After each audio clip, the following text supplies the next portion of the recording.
Hello, Austin here with a brand new series, Furry Figures. Now I know what you're thinking, this channel's been Furry Figures for 2 years now, what's the deal?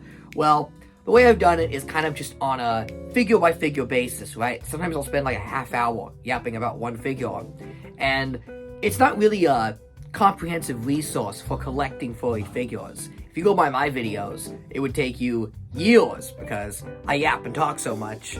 So rather than do one figure at a time on a video, I'm going to start a new series called Figures for Furries. And each episode, we're going to be looking at 5 action figures. That's right, 5 figures that will appeal to your furry and fantasy interests. Some of these will be easy to get, others will be much more difficult to get. There's really no rules, no criteria. It's a grab bag. You never know. Look at all these figures I have. You never know what could show up in this series. So let's start off with one of the most iconic furries, Lola, the great Lola Bunny. And this is the Space Jam 2 Lola figure. Probably one of the most common Lola figures ever made. I went with a nice, easy one that anyone can get. This figure is available for pennies on the dollar. You could probably still find her at your local bargain store, dollar store, TJ Maxx, Ross, Marshalls, all those places. They have so much Space Jam 2 crud, they just can't get rid of it all. I know people have their grievances about Space Jam 2, very far from a perfect movie. And Lola was given a redesign, so this is not the classic Lola Bunny.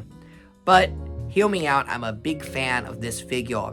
And I think a lot of Lola Bunny fans slept on the merchandise for Space Jam 2. This figure is really, really solid. I quite like the design of Lola here. She doesn't really look like Lola from the movie. She honestly looks more like Slappy Squirrel from the Animaniacs than the Space Jam 2 Lola. And I'm okay with that. It's a wonderful sculpt, and it's very, very anthro. I love how they really emphasized her features. They gave her big bunny cheeks, big bunny ears, a bushy bunny tail, and big bunny feet. They're even kind of digitigrade in the way they go back and out. But this action figure does give her a nice chest, which is funny because that original action figure from the 90s gave her a very flat chest. So I think it's funny that the 90s Lola, which is often considered the sexier one, had the less sexy action figure, and the new Lola Bunny, the one that's supposed to be de-emphasized, actually has a nicer figure. Would you look at that? And I mean figure, pun not intended. Or maybe intended, because she looks rather nice. This figure is also just nicely articulated. She has a ball joint on the head. She's got swivel arms, and then one swivel part of the leg. The legs don't bend up and down, but I don't think it's needed. It's a very nice cartoony sculpt, and I think too much articulation might break the flow of the sculpt. When it comes to articulation, it's kind of a balancing act. Obviously, you'd like tons of articulation, but sometimes when you have a smooth, beautiful figure here like Lola, too much articulation can take away from the figure. So I'm kind of 50-50 on articulation. Really depends on the character for me. Oh, and Lola can hold her accessories no problem. She's got one hand to grip, and then her other hand has this little peg on it so that you can attach a basketball to dribble. I like that. That is good design. I use this Lola figure a lot for my beach setups and scenes.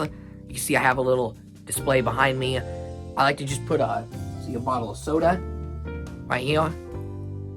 You just put the soda right there, and she's like having a drink, and she looks good in pretty much any display. What's not to love? And again, is it very on model to Lola? No, it doesn't even look like Lola from Space Jam 2. But it's a nice bunny girl figure, and I like a nice bunny girl figure. So I find myself displaying this one a lot with Judy and that classic Lola figure, because even if it doesn't look too much like Lola, it does add a lot of nice variety to the scene. And this is a beautiful bunny woman you should add to your furry collection. Okay, figure number 2 is gonna be Maid Marian. Look at that. One classic furry icon to another.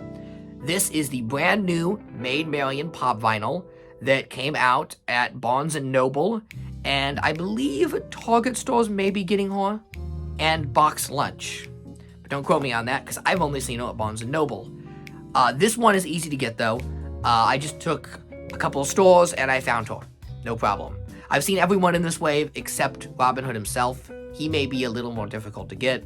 But Funko has no trouble with distribution. They pretty much get these products out. I've seen Funko exclusives, convention exclusives, hit retail pretty easily. They have no trouble getting the product out, and I appreciate that.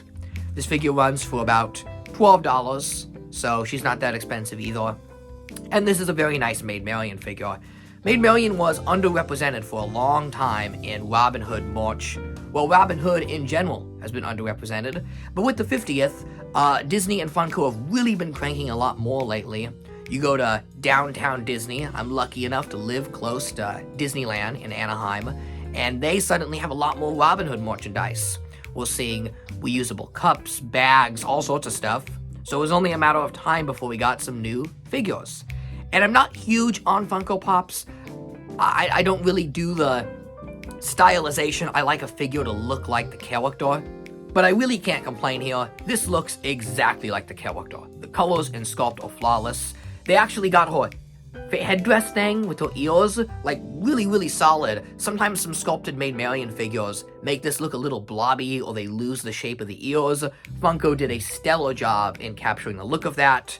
Her outfit, her pose, she's kind of got her hands and she's doing that swoon thing, you know? She's like, oh, Robin Hood.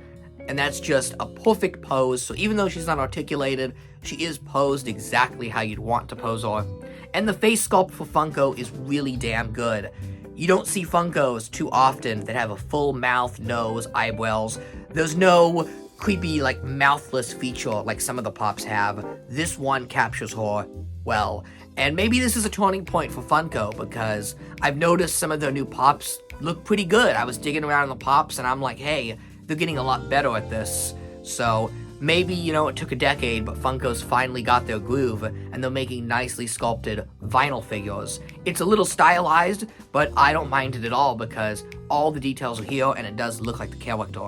So if you've been wanting a nice Maid Marian figure, this is a good one. I'd highly recommend picking this one up. No problems here. Check it out. It's at most retailers now. Cool. Okay, next up is Puss in Boots. Who remembers Puss in Boots: The Last Wish? Can't believe that was a year ago. I saw it Christmas Day and was absolutely blown away, and I just thought it was great. One of the all-time greats. Unfortunately, in the merch department, we got next to nothing. There was nothing to buy with this great movie. Now, as we're getting near a Shrek Renaissance, right? It's the 20th anniversary of Shrek 2 this year. It means 20 years of Puss in Boots. And Shrek's just popular again. I mean, you see everyone talking about Shrek. There's those Shrek raves going on.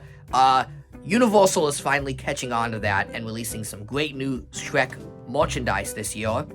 But a lot of these new figures are not out yet. So what can you get if you want a good Puss in Boots figure? That is this one right here. This is the only figure at the time of this video of Puss in Boots: The Last Wish, his unique appearance, because Puss does look different in Last Wish than the other Shrek movies. His colors are much brighter, his texturing is a little softer, and he looks much more animated, and he's got a very big hat with a long brim. Whereas the old Puss in Boots doesn't have that big of a hat. So this figure, probably wondering where this came from, this is a cup topper to a kids meal at AMC movie theaters. If you saw The Last Wish when it came out, you would buy a kids meal and this would come attached to the cup as kind of the Happy Meal. Yes, it was also a Kitty Soft Paws, which is another amazing figure I would highly recommend. I went to the theater this day and they had both and I got very lucky. I may or may not have flirted with the popcorn goal to get both figures. That was one of my greatest Chad moments. I bought the Soft Paws one because I like Kitty Soft Paws. And these kids meals are not cheap. You ever bought a kids meal in a movie theater? It's like $15. It's crazy. It's just crazy. And I didn't want the food. I just wanted the cup topper. And I'm like, will you sell me just the Puss in Boots cup topper without the kids meal so I can get both? And she said, you seem cool. I'll just give you the Puss in Boots cup topper. And she just gave it to me for free. So maybe the reason I like this figure is that it is a trophy and a testament to my sharpness. Oh yeah, look, Cowhat Man is a player. He knows how to get the ladies, and and get the Puss in Boots action figures. I flirted with a woman to get a Puss in Boots toy, goddammit. And there he is, tipping his hat like my lady. He's a 2012 brony doing his hat tip. Wow. But it's a good figure. And also, it's to scale. This is one of the few Puss in Boots figures that scales with the 6-inch Shrek action figures, because Puss in Boots is the size of an actual cat. So if you have any of those McFarlane Shrek figures back in the day, Puss in Boots and Soft Paws scale perfectly with them. But just to hold over, let's really hope with the 20th of Shrek 2 and Shrek 5 coming next year, hopefully, fingers crossed, we get some proper articulated 6-inch Shrek figures. I would like that a lot. 2 more to go, but first, a sip of coffee. I am tired. Second to last figure is Bundles from Fortnite. This is the polar bear version of what's the cuddle team leader, like the popular pink bear that you've seen everywhere that kind of became the poster child for Fortnite, just a polar bear. And it's also nicely articulated.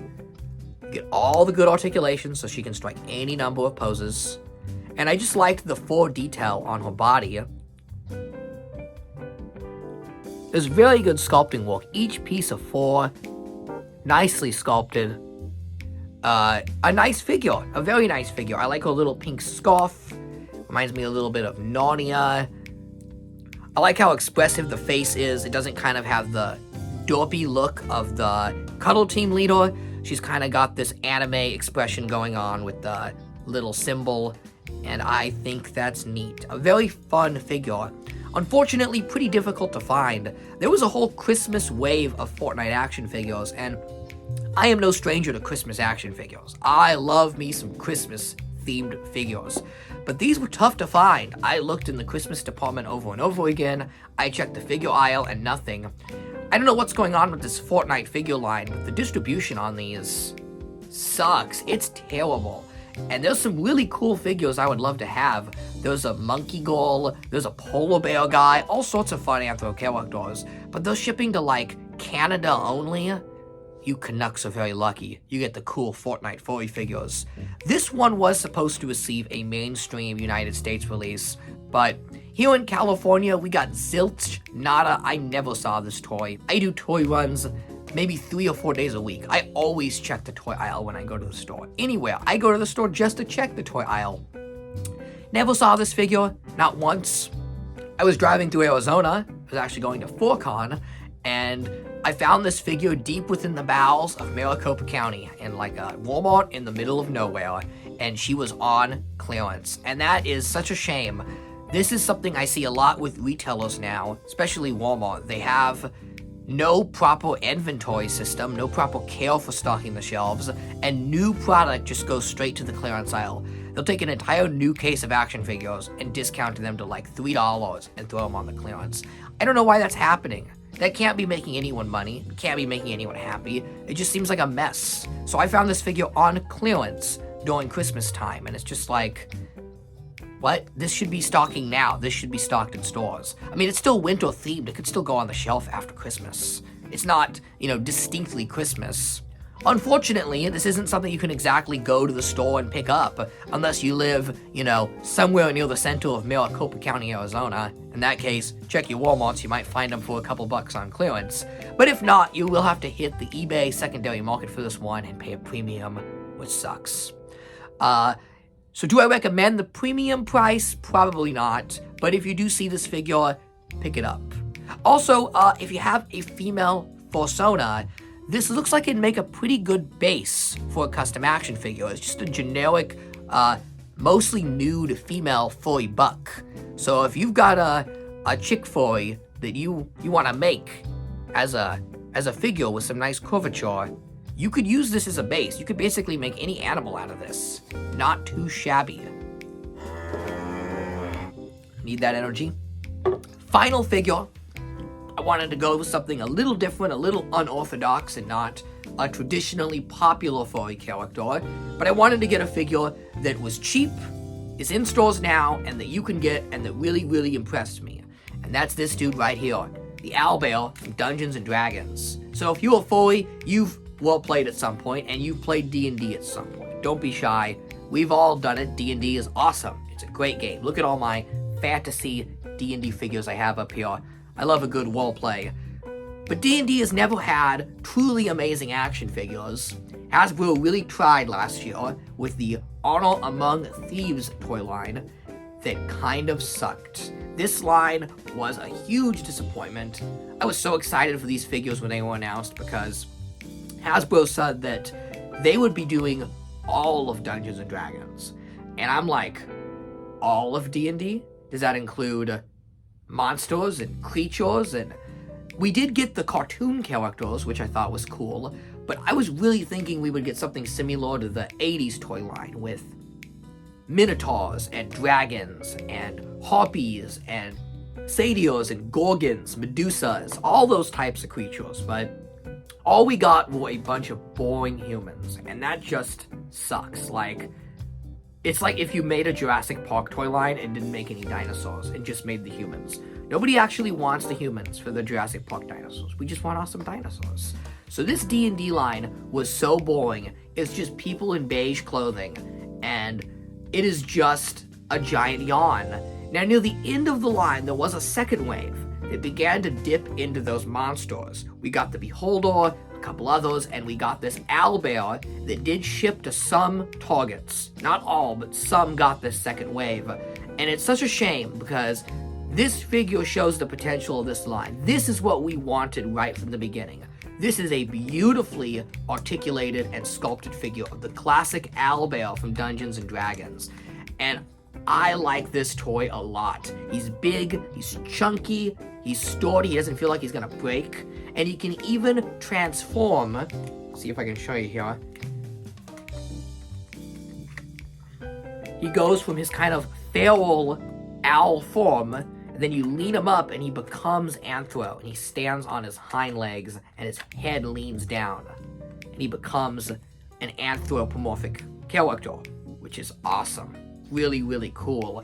I just love how much articulation they've packed into this guy. He can do anything. He's just like a big, chunky toy. I like it a lot. Unfortunately, this guy never had any hope. I think two reasons this toy didn't sell. One, that first wave bombed so badly most stores didn't even bother with wave 2.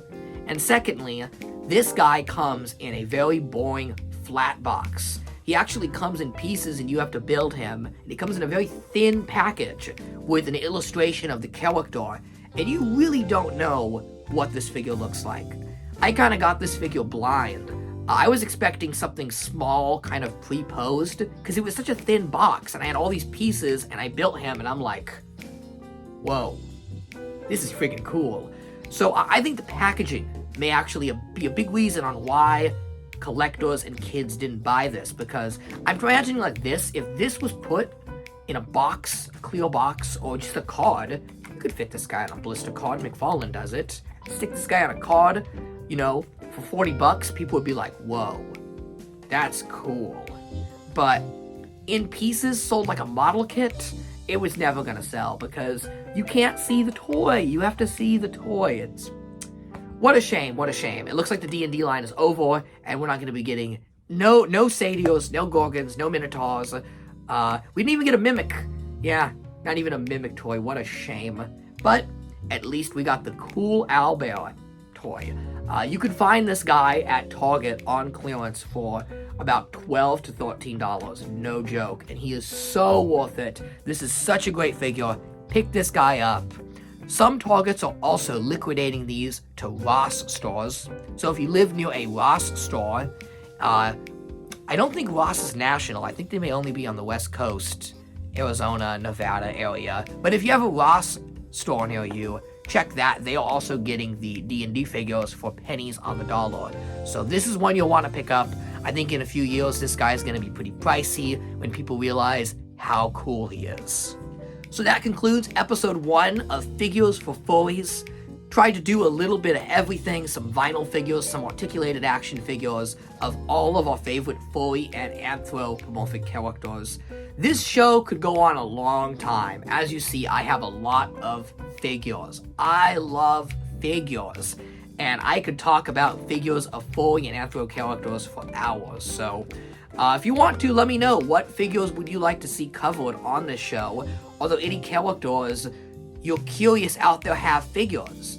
You would be surprised how many obscure characters do have figures that you may not have known existed. For example, did you know that there's an action figure of Roxanne from the Goofy movie, only released in Europe? Every furry icon out there has a figure to collect. It's just, are we gonna find those figures? And hey, we may get some new fun figures this year. Most of the figures in this episode are modern. I didn't even cover any vintage. I just did modern figures. Maybe next time we'll cover some more classic stuff. Until next time, Owlbear wishes you a good day. There you go. Thanks for watching. I'm gonna drink more coffee, play with my toys, like the grown man I am.